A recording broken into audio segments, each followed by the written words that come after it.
Първите 7 години са решаващи за изграждането на всяка личност. Недостатъчно места в детските ясли и градини. Липса на детски градини в малките градове. Неподходящи условия в някои от тях. Бедност, маргинализация или незаинтересованост. Различни са причините много деца да не посещават ясли и градини. Родителите и най-близките хора подкрепят детето в ранното му развитие чрез подходяща среда, игри и занимания. Детските заведения дават възможност най-малките да се научат рано да общуват с деца, да уважават другите и да отстояват себе си.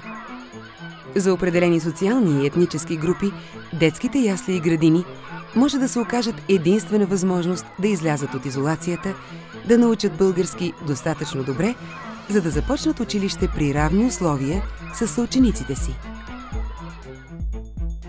Пропуските през първите 7 години се плащат по-скъпо след това.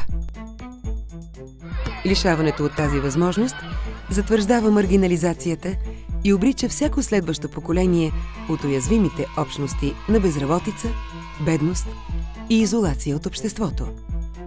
Липсата на възможност за адекватно развитие в най-ранните години пречи на много деца да развият истинския си потенциал. Инвестицията в ранно детско развитие се връща на обществото многократно.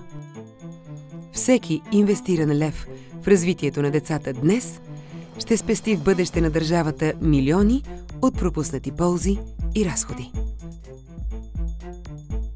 Покажете света на децата си. Най-добре чрез игра. Личният пример е изключително важен за развитието на децата. Не оставайте безразлични, ако познавате дете, което не ходи на училище.